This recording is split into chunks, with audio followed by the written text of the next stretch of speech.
안녕하세요. 세상에 정보는 정말 많은데, 이거다 하고 무릎을 탁 치게 되는 그런 지식은 만나기 쉽지 않으시죠? 네. 특히 경영이나 리더십은 책에서 본 거랑 실제 현장은 너무 다르다 이렇게 느낄 때가 많잖아요. 맞아요. 그래서 오늘 당신이 저에게 공유해 주신 바로 그 자료, 피터 드러커의 경영 사례집 리더의 도전을 가지고 왔습니다. 여기서 핵심만 쏙쏙 뽑아서 한번 깊이 이야기 나눠보려고요. 아, 네. 이 책에 좋은 게 드러커 본인이 강조했듯이 뭐랄까 정답을 딱 알려주는 이론서가 아니라는 점이에요. 이론서가 아니다. 네. 실제 경영의 현장에서 리더들이 마주치는 아주 현실적인 문제들, 또 딜레마들, 그리고 어쩔 수 없이 내려야 하는 그런 결정들을 다루고 있거든요. 아하. 각 사례를 보면서 나라면 이때 어떻게 했을까? 이렇게 같이 고민하게 만드는 그런 매력이 있는 책이죠. 그냥 지식을 전달하는 걸 넘어서서 실제적인 지혜를 준다고 할까요? 맞습니다. 그래서 오늘 저희가 이 흥미로운 사례들 중에서 몇 가지 근본적인 질문들을 좀 끄집어내봤어요. 함께 파헤쳐보려고요. 네. 어떤 질문들인가요? 첫째는 우리 사업의 진짜 모습은 대체 뭘까? 이거고요. 둘째, 사람은 정말 비용으로 봐야 할까? 아니면 자산으로 봐야 할까? 그리고 마지막으로 요즘처럼 이 지식 노동이 중요해진 시대에 성과라는 걸 도대체 어떻게 봐야 할까? 아, 정말 핵심적인 질문들이네요. 네, 이런 질문들에 대한 실마리를 오늘 한번 찾아보시죠. 준비되셨나요? 그럼 바로 시작하겠습니다. 네, 좋습니다. 첫 번째 이야기는 빌 켈러헨이라는 인물입니다. 이분은 정육점 아들로 태어나 소매업 현장에서 아주 잔뼈가 굵은 분이에요. 네. 자신만의 슈퍼마켓 체인을 만들겠다는 꿈이 있었는데 그 성공 비결이 아주 독특했어요. 물론 좋은 상품 파는 건 기본이고요. 그건 기본이죠. 그가 진짜 중요하게 생각한 건 딱 두 가지였어요. 하나는 쇼핑하는 경험 자체를 즐겁고 아주 친근하게 만드는 것. 경험이요. 네. 그리고 다른 하나는 직원들이 정말 신나서 야, 이거 내 가게다. 이런 마음으로 일할 수 있는 환경을 만드는 거였어요. 와, 거기서 바로 드러커가 평생에 걸쳐 던졌던 그 질문, 당신의 사업은 무엇인가? What is your business? 이 질문의 무게가 확 느껴지네요. 네, 그렇죠.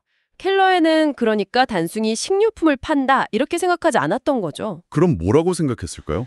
그의 사업 정의는 첫째, 즐거운 쇼핑 경험 제공, 그리고 둘째, 직원 만족을 통한 성장 동력 확보 이런 거였던 셈입니다. 이걸 그냥 구호로만 외친 게 아니라 아주 구체적인 운영 방식으로 딱 만들었어요. 오, 구체적인 방식이요. 예를 들면 어떤 게 있었을까요? 예를 들면 체인점 규모를요. 본인이 직접 모든 매장을 자주 방문하고 직원들하고 소통할 수 있는 딱 그 수준으로 의도적으로 제한했어요. 막 확장하지 않은 거죠. 아, 일부러요? 네, 그리고 또 각 매장이 뭐랄까 다 똑같이 붕어빵처럼 되는 게 아니라 저마다의 개성, 강점을 갖도록 막 독려했고요.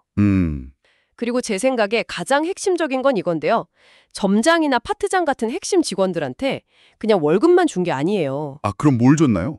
매장 성과에 따라서 이익을 나눠 갖는 그런 지분 참여 기회를 준 겁니다. 와, 이익을 나눈다. 네. 이러니까 직원들이 정말로 이거 내 사업이다 이렇게 몰입할 수밖에 없었겠죠. 와, 진짜 자기 사업처럼 느끼게 만들었네요. 그래서 그런지 이분이 슈퍼마켓 성공한 다음에 이 원칙을 그대로 가지고 화원, 집수리센터, 카드 매장까지 열었는데 이게 다 성공했다는 거예요. 와, 전혀 다른 업종인데도요? 네, 전혀 다른 분야인데도 말이죠. 그런데 여기서 문제가 생깁니다. 사업 시작하고 한 30년쯤 지났을 때 새로운 사업 기회를 두고 경영진 내부에서 의견 충돌이 크게 벌어져요. 아, 어떤 사업이었는데요? 하나는 아웃도어 의류점이었고 다른 하나는 간이 레스토랑 체인이었는데 경영진 절반은 아니 패션은 우리가 하던 일이 아니지 않냐?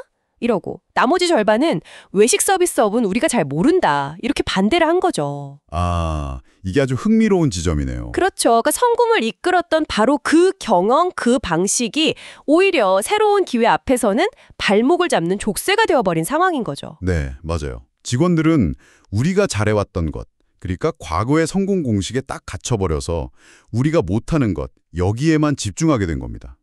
변화 앞에서 좀 움츠러든 거죠. 아, 성공 경험이 오히려 독이 된 셈이네요. 근데 직원들 입장에서는 익숙하고 잘하는 것에 집중하는 게 안전하다고 생각했을 수도 있을 것 같긴 한데요. 물론 그럴 수 있습니다. 당연히 변화는 누구에게나 좀 두렵고 특히 성공했던 방식을 바꾸는 건 더 어렵죠. 하지만 바로 그때 켈러앤이 던진 질문이 핵심을 찌릅니다. 뭐라고 했는데요? 여러분들은 뭐가 우리 사업이 아닌지는 잘 말해 주었습니다.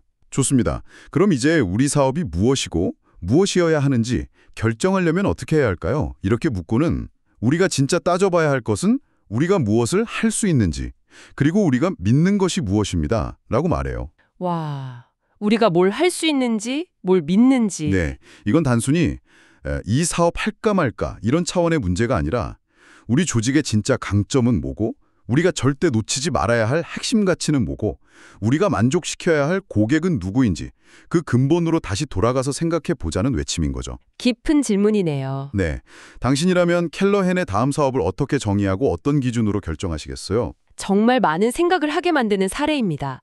자, 그럼 다음 사례로 넘어가 볼까요? 우리에게도 아주 친숙한 기업이죠. 유한 킴벌리 이야기입니다. 아, 네, 유한 킴벌리. 유한 킴벌리의 여러 경영 원칙 중에서도 특히 인간 존중이 어떻게 구체적인 성과로 이어졌는지 이걸 보여주는 아주 강력한 사례라고 할 수 있어요. 특히 1990년대 말 그 외환 위기라는 최악의 상황에서 내린 결정이 정말 인상 깊었습니다. 네, 맞아요. 그때 아시아 전체가 경제 위기로 휘청였고 유한 킴벌리도 일부 생산 라인을 6개월 이상 멈춰야 할 정도로 타격이 정말 컸죠. 네, 전체 인력의 한 40%가 일이 없어진 그러니까 소위 잉여 인력 상태가 된 거죠. 그때 분위기를 생각해보면 대규모 정리해고가 거의 당연시 되던 시절이었잖아요. 그렇죠. 다들 힘들었으니까요. 그런데 당시 최고 경영자였던 문국현 사장은 완전 다른 선택을 합니다. 해고 대신에요. 4조 2교대라는 당시로서는 정말 파격적인 근무 시스템을 도입한 거죠. 4조 2교대요. 일자리를 나누는 개념인가요? 네, 맞아요. 일하는 시간을 줄여서 일자리를 나누는 방식인데 여기서 더 놀라운 건요. 쉬는 날에는 직원들한테 유급으로 교육 기회를 제공했다는 점이에요. 쉬는 날에 유급으로 교육까지요? 와, 네. 처음에는 근무 시간이 줄어드니까 수당도 줄어들고 해서 직원들 반발도 좀 있었다고 해요. 그럴 수 있겠네요. 그런데 그 결과는 정말 대반전이었습니다. 어떤 결과가 나왔는데요? 듣기만 해도 좀 비현실적인 결정 같은데요? 그러니까요. 직원들은 충분한 휴식은 물론이고 회사 지원으로 컴퓨터, 외국어, 전문 직무 교육까지 다 받을 수 있게 된 거예요. 평생학습이라는 말이 그냥 구호가 아니라 진짜 현실이 된 거죠. 와, 직원들한테는 정말 좋은 기회였겠네요. 그럼 회사는요? 회사는 괜찮았나요? 회사는 어땠을까요? 라인 종단 없이 고용을 유지하면서도 생산성은 오히려 극적으로 향상됐습니다. 네, 생산성이요? 네, 1996년하고 비교했을 때 2003년 매출은 2배 이상 늘었고 순이익은 무려 6배나 증가했다고 해요. 6배요? 와, 게다가 이 시스템 도입하고 1년 만에 직원들이 제안한 업무 개선 아이디어가 1,200건을 넘었다고 하니까 직원들의 그 몰입도나 주인의식이 얼마나 높아졌는지 알 수 있는 대목이죠. 정말 놀라운 결과네요. 위기 상황에서 보통은 비용 절감을 외치는데 오히려 사람에게 그것도 쉬는 시간과 배움에 투자를 하는 역발상의 이런 결과를 낳은 거군요. 네, 그렇죠. 이 사례는 정말 인간 존중이라는 가치를 그냥 벽에 걸어두는 액자가 아니라 실제 작동하는 경영 시스템으로 만들었을 때 얼마나 강력한 힘을 발휘하는지를 명확하게 보여주는 것 같습니다. 맞아요. 직원을 단순히 비용으로 보느냐 아니면 함께 성장하는 자산, 즉 지식 근로자로 보느냐의 차이가 이렇게 극명하게 드러난 거죠. 문국현 사장 본인도 그 구조조정이나 해고는 낡고 비생산적인 관행이라고 비판하면서 직원 개발에 투자하는 것이야말로 기업이 할 수 있는 가장 현명한 투자라고 강조했더라고요. 네. 그런데 정말 궁금한 건 이거예요. 이렇게 성공적인 결과가 나왔는데 왜 더 많은 기업들이 이런 방식을 시도하지 않는 걸까요? 자료에서도 이 질문을 던지던데요. 정말 좋은 질문입니다. 글쎄요, 여러 이유가 있겠죠. 당장 눈앞에 그 비용 증가가 두려울 수도 있고요. 네, 단기적으로는 비용이 드니까요. 그렇죠. 그리고 기존의 익숙한 방식을 바꾸는 데에 대한 어떤 조직적인 저항, 이것도 만만치 않을 겁니다. 또 인간 존중이나 평생학습 같은 투자가 단기적으로 딱 얼마의 이익을 가져올지 숫자로 명확하게 예측하고 증명하기가 어렵다는 점도 무시할 수 없겠죠. 계량화의 어려움이 있군요. 네. 어쩌면 리더십의 용기나 철학의 문제일 수도 있고요. 당신의 조직에서는 이런 긍정적인 변화를 가로막는 가장 큰 장벽이 무엇이라고 생각하시나요? 쉽지 않은 질문이네요. 자, 그럼 이제 조금 더 복잡하고 어쩌면 좀 까다로운 문제로 넘어가 볼까요? 네. 바로 지식 노동자의 업무와 성과를 어떻게 관리하고 측정할 것인가 하는 딜레마입니다. 사례 17에 나오는 수잔 빙클리라는 인물 이야기부터 시작해보죠. 아, 수잔 빙클리? 네. 29살에 은행에서 초고속 승진을 한 아주 똑똑하고 야심찬 여성입니다. 휴스턴 지점 운영 책임자가 되면서 이분이 중요한 고민에 빠져요. 어떤 고민이었죠? 단순히 지점 실적을 관리하는 걸 넘어서서 드러커가 말했던 경영자의 기본 업무 있잖아요. 기획, 조직, 통합, 측정, 이른바 POIM. 이걸 어떻게 해야 할까 고민하면서 특히 지식 노동 자체를 어떻게 분석하고 조직해야 하는가, 이 근본적인 질문을 파고들기 시작합니다. 아, 수산의 고민은 정말 지식사회로 접어들면서 모든 조직이 마주하게 된 핵심 과제와 딱 맞닿아 있네요. 그렇죠. 공장에서 물건을 만드는 육체 노동은 투입과 산출이 비교적 명확하고 과정을 표준화하고 효율화하기가 상대적으로 좀 쉽잖아요. 테일러리즘 같은 과학적 관리 기법도 여기서 나왔고요. 네, 맞아요. 하지만 은행원의 업무, 연구원의 업무, 마케터의 업무 같은 이런 지식 노동은 그렇지가 않죠. 최종 결과물이 눈에 잘 보이지 않는 경우도 많고 일하는 과정 자체도 매우 복잡하고 비선형적이고요. 맞아요. 예를 들어 보고서 한 편을 써도 그냥 몇 시간 걸렸냐 이게 중요한 게 아니라 그 내용의 질이나 창의성, 문제 해결에 얼마나 기여했냐 이런 게 훨씬 중요하잖아요. 그렇죠. 그런데 이런 걸 객관적으로 측정하기가 참 어렵죠. 그렇습니다. 그래서 수잔처럼 이 지식 노동 자체를 분석하려는 시도가 중요해지는 겁니다.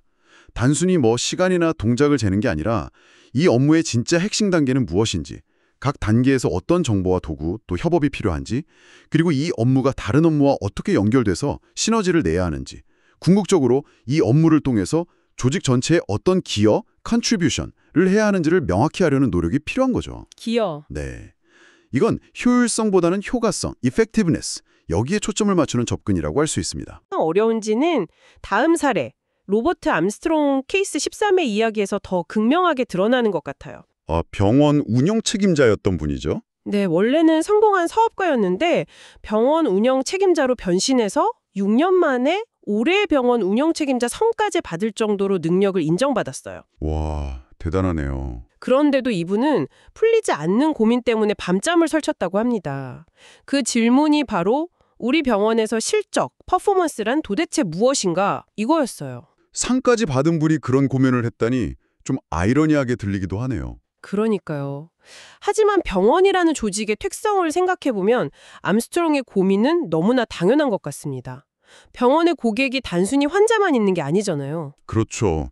의사를 포함한 내부 직원들도 있고 환자 가족들, 또 병원이 속한 지역사회, 정부기관, 보험사, 이해관계자가 정말 다양하죠. 네, 목표도 그렇죠. 단순히 질병 치료뿐만 아니라 건강 증진, 질병 예방, 지역사회 돌봄, 의학 교육, 연구, 정말 여러 가지 역할을 동시에 수행하잖아요. 맞아요. 정말 복잡하네요. 네, 이렇게 다양한 고객과 다양한 목표를 가진 조직에서 뛰어난 성과란 대체 무엇일까요? 어떤 목표를 우선해야 하고 또 어떤 목표는 다른 목표를 위해서 어느 정도는 좀 포기해야 할까요? 암스트롱은 이 질문에 대한 명확한 답을 찾기가 너무 어렵다고 토로합니다. 이게 비단 병원만의 문제는 아닙니다. 대학이나 연구소, NGO 같은 비영리 조직이나 정부기관 혹은 복잡한 서비스를 제공하는 많은 기업들이 공통적으로 안고 있는 딜레마죠. 정말 답을 찾기 어려운 문제네요. 그럼 드러커는 이런 조직들에게 어떤 조언을 했을까요? 혹시 답을 주었나요? 명확한 정답 같은 걸 제시하진 않았습니다. 하지만 드러커는 이런 복잡한 조직일수록 더욱더 조직의 근본적인 존재 이유, 즉 사명, 미션에 집중해야 한다고 강조했어요. 사명? 미션? 네.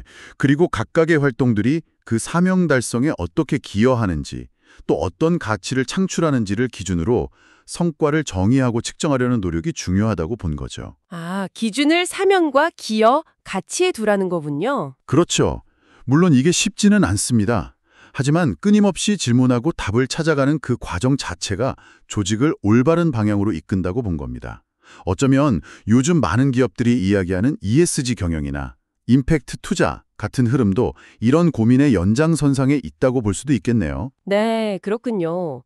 오늘 피터 디러커의 경영 사례들을 통해서 정말 많은 질문들을 함께 던져봤네요. 우리 사업의 본질은 무엇인지 끊임없이 묻고 재정의하는 것부터 시작해서요. 네, 사람을 비용이 아닌 핵심 자산으로 바라보고 투자하는 것의 중요성도 봤고요. 그리고 눈에 잘 보이지 않는 지식 노동과 또 복잡한 조직의 성과를 어떻게 정의하고 측정할 것인가 하는 어려운 문제까지 다뤄봤습니다. 듣고 보니 어느 하나 정말 만만한 주제가 없네요. 네, 맞습니다. 이 사례들이 우리에게 주는 가장 큰 교훈은 아마도 경영에는 정답이 없다는 사실일 겁니다. 정답이 없다. 네, 드러커가 늘 강조했듯이 경영은 과학, 사이언스라기보다는 실천, 프랙티스의 영역이거든요. 주어진 상황 속에서 끊임없이 고민하고 질문하고 시도하고 또 배우면서 각자의 답을 만들어가야 하는 그런 과정인 거죠. 네. 그리고 그 모든 과정의 출발점에는 우리는 왜 존재하는가, 우리는 무엇에 기여해야 하는가, 여기에 대한 명확한 목적의식과 집중이 있어야 하는 것. 이것이 드러커가 우리에게 던지는 가장 중요한 메시지가 아닐까 싶습니다. 맞습니다. 오늘 함께 나눈 이야기들이 당신의 일과 조직을 돌아보는데 작은 영감을 드렸기를 바랍니다. 네, 마지막으로요. 오늘 나눈 이야기들에 이어서 당신에게 질문 하나를 던지면서 마무리할까 합니다. 네, 어떤 질문이시죠? 당신이 속한 조직이나 당신이 하는 일에서 어쩌면 너무 당연하게 여겨왔거나 혹은 의도적으로 외면해 왔을지도 모르는 그 존재 이유나 목적, 함께하는 사람들의 가치, 혹은 우리가 진정으로 추구해야 할 성과에 대해 아직 충분히 깊게 질문되지 않은 가장 근본적인 질문은 무엇일까요? 한번 조용히 생각해보는 시간을 가져보시면 어떨까요? 저희는 다음 시간에 더 흥미로운 자료 분석으로 다시 찾아뵙겠습니다.